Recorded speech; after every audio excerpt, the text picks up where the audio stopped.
성관이 사무총장님, 여론조사 결과 공포가 선거에 미치는 영향, 민심 동향에 미치는 영향이 심대히 크다는 것을 인정하시죠? 예, 잘 알고 있습니다. 결국은 이런 것들이 모여서 선거의 승패, 결과에 큰 영향을 미친다는 걸 알고 계시죠? 예, 그렇습니다. 그러면 이 여론조사를 행하는 업체, 여론조사 업체에 대한 기준, 이런 것들을 좀 강화해서 자정 기능을 좀 강화시켜야 되지 않겠습니까? 아, 예, 의원님 의견에 동의합니다. 이게 말이죠. 대통령 탄핵 운운하는 헌정질서를 파괴하겠다는 이런 여론조사를 여론조사 심의위원회에 등록도 안 하는 업체들이 해가지고 그거를 공포하고 대통령 탄핵시키자는 국민들이 이렇게 많다라고 얘기하는 이 등록업체도 아닌 업체가 이런 거 막 해가지고 방치해도 됩니까? 이게 선관위가 여론조사 업체에 대한 견제 기능을 완전히 상실했어요. 업체의 자정 기능 이거를 무방비로 지금 방치하고 있는 겁니다. 지금 만에 하나 말이죠. 등록도 하지 않은 업체들이 일부 진영과 결탁해서 여론조사 결과를 무책임하게 공표했다. 이렇게 되는 거는요. 결국은 그들이 왜 진영과 결탁하겠습니까? 결국 선거를 이기기 위해서 그런 거 아니겠습니까? 그렇기 때문에 선거관리위원회에서는 여론조사 업체에 대해서 아주 강한 기준이 있어야 된다. 저는 이렇게 생각합니다. 제가 이 탄핵 찬반 여론조사를 했던 업체가 어떤 업체인지 한번 봤어요. 이 업체는요. 2017년도에 리서치 뷰라는 회사를 만들어서 영업을 하고 있습니다. 이 업체는 여론조사심의위원회에 지금 등록이 돼 있습니다. 그런데 최근에 이 사장이 이 여론조사심의위원회의 등록을 피하기 위해서 꼼수를 부립니다. 같은 분이 넥스트 위크 리서치라는 회사를 설립하게 됩니다. 이 내용 아십니까? 예, 알고 있습니다. 네?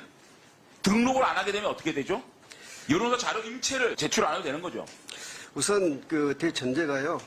선거에 관한 여론조사야만 그러니까 정당 조사만 안 하면 등록 안 해도 되는 거 아닙니까? 예. 그게 무책임하다는 거죠.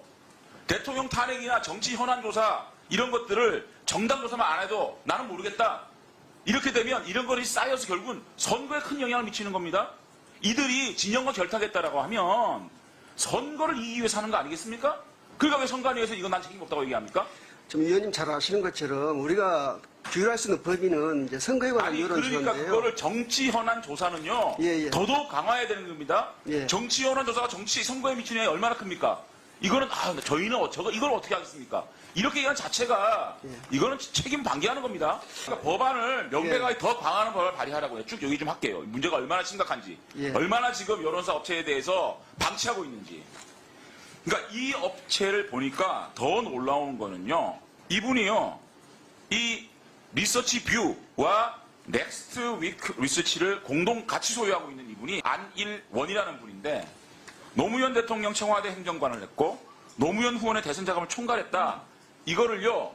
자신의 이 프로필에 노무현 후원의 대선 자금 총괄이라고 써놓고 있습니다.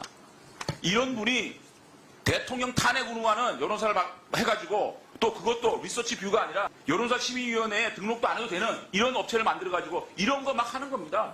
그래가지고 이것뿐만 아닙니다. 뭐 비호감 조사, 별의 별, 희한한 정치 의도가 가득한 여론조사 해가지고 하고 있는 거예요. 이게 지금. 이런 사각지대가 있는데 선거관리위원회가 저희들이 어떻게 하겠습니까?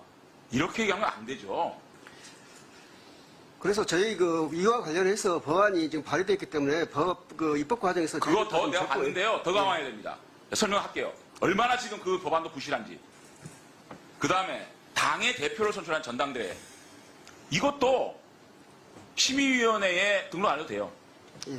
이게 국회의원 선거도 중요하지만 전당대회 당대표 뽑는 선거가 얼마나 정치적으로 영향력이 중요한 선거입니까? 여기에 대해서도 자주 등장하는 넥스트 위크 있으십니다. 보십시오. 전당대회는요. 당대표를 뽑는 룰은 당마다 달라요. 그렇습니다. 그런데 그 룰을 적용시키지 않고 마구잡이 여론조사 해가지고 누가 1등이다 누가 1등이다 밴드웨건 생기는 거 아니겠습니까? 이거 자체가 전당대회를 왜곡시킬 수 있는 거거든요. 이거는 선관위가 개입을 해야 됩니다. 그 다음에 얼마나 지금 선거관리위원회가 등록이 쉬운지요. 전화면접 조사 시스템, 전화자동응답 조사 시스템 이거 빌려도 돼요. 맞습니까? 예. 아니 여론사도 이거 빌려도 된대요. 3명 이상 상근 직원만 고용하면 됩니다. 예. 지금 전체 회사가 몇 개입니까? 등록업체가 92개입니다. 그렇습니다. 직원 한 명의 회사가 몇 개인 줄 압니까? 54개예요. 예. 직원 한 명이 여론조사 이게 공신력이 있는 기관입니까? 그 다음에 매출 5천만 원이면 된답니다. 매출 5천만 원이면 월 400만 원 버는 업체면 된다는 얘기입니다. 이거 보십시오. 일본에는요, 이 여론조사가 등록하는 기관이 굉장히 강화되어 있기 때문에 여론조사 업체가 몇 개인 줄 아십니까? 일본에는 20개입니다. 그러니까 김어준 같은 사람도 지금 여론조사 업체 하겠다는 거 아닙니까? 과태료를 받아도 여론조사 영업 그대로 할 수 있고 2년째 거의 폐업을 해도 여론조사 등록 그대로 받아주고 있고 전문력이 없어도 괜찮고 이런 여론조사 업체가 대한민국에 99개가 난립하고 있고 등록하지 않은 업체까지 포함하면요. 여론조사 공해입니다. 공해. 이거를 선거관리위원회가 강하게 개입해가지고 이 여론을 왜곡하고 민심을 왜곡하는 거 이거 잡아내지 않으면요. 이게 민심을 왜곡해서 결국은 선거 때 왜곡되는 거 아니겠습니까? 민심이? 이거 법안 강화해야 된다고 생각하는데 어떻게 생각하세요? 예. 저희도 지금 여론조사의 그 신뢰도, 객관성, 공정성을 담보하기 위해서 이와 관련해서 좀 용역을 주어놓고 있고요. 정말 예, 예. 대한민국의 공신력 있는 여론조사 업체가 공신력 있는 문안 가지고 모든 걸 공개된 상태에서 민심을 호도시키지 않는 방향에서 여론조사가 공개돼야 되는 겁니다. 그걸 선거관리가 책임져야 되는 겁니다. 더 노력하겠습니다. 예. 이상입니다.